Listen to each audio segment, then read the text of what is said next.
Hello दोस्तों। अगर हम 50 साल पहले की भी अपनी लाइफस्टाइल देखें तो वो हमें अपनी जो है वो अपने आप को हेल्थी रखना ज़्यादा आसान था।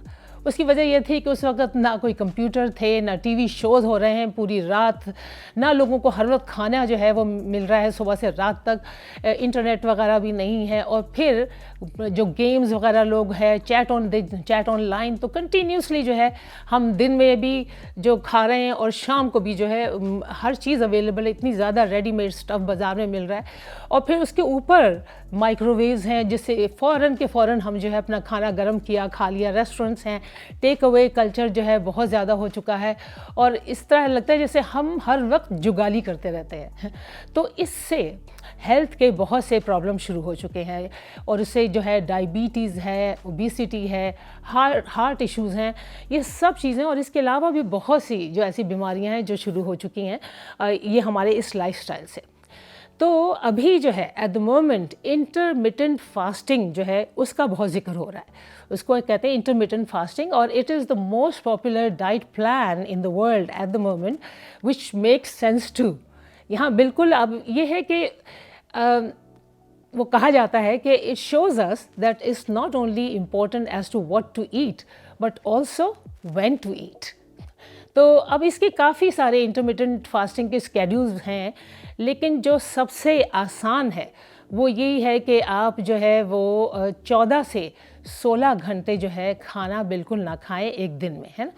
तो ये बहुत से रिसर्चर्स ने और बहुत से डाइटिशियंस ने ये प्लान बनाए हैं और वो ये कहते हैं कि जैसे मैंने आपसे कहा कि अगर सिर्फ 8 से 10 घंटे के विंडो जो है उसमें आपको जो भी कुछ आपने खाना है वो खा लें तो इससे आपकी जो हेल्थ को बहुत से बेनिफिट्स होते हैं।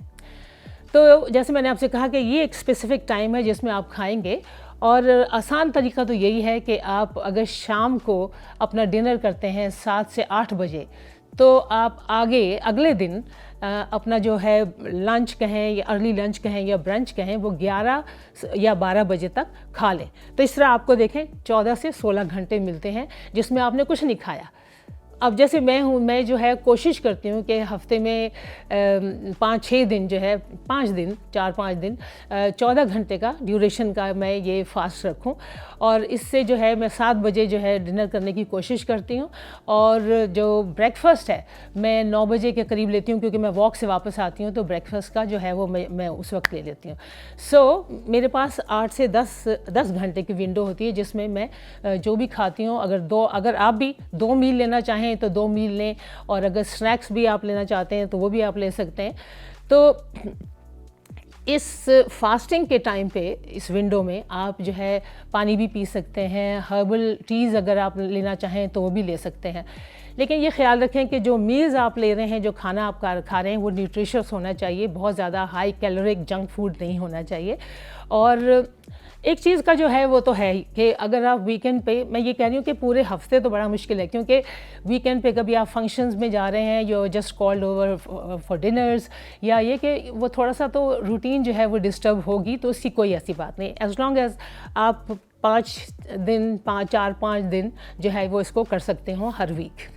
अब आप कहेंगे कि बेनिफिट्स क्या है। बेनिफिट्स तो यही हैं कि सबसे पहले जैसे मैंने कहा कि ओबेसिटी यानी कि मोटापे को जो है वो कंट्रोल करता है और फिर without losing your mass muscle, आपका जो आपके जो मैस मसल हैं, मसल का जो मैस है वो जो है वो बिल्कुल नहीं लूज़ होता, यानी कि मसल्स आपके उसी तरह रहते हैं लेकिन आपका वेट गिर जाता है। फिर ब्लड प्रेशर आपका जो है वो अच्छा हो जाता है, रेस्टिंग हार्ट रेट अच्छा हो जाता है और इससे आपके कार्डियोवैस्कुलर इश्यूज़ कम होते हैं, कोलेस्ट्रॉल लेवल जो है वो कम होगा, आपका जो है बैलेंस होगा। एंटी एजिंग प्रैक्टिस कहते हैं कि ये this is the best anti ageing practice. फिर आपकी मेमोरी बूस्ट होती है और people with type 2 diabetes they may also benefit. और ये आपका फोकस भी इम्प्रूव करता है, मेंटल क्लैरिटी, एपेटाइट रेगुलर, यानी कि इतनी इसके साथ जो बेनिफिट्स जुड़े हुए हैं। तो ये करना जो है ये बहुत ही अच्छी प्रैक्टिस है आपके लिए अगर आप सेहतमंद होना चाहते हैं। तो कुछ ध्यान रखिए कि it's not suitable for everyone.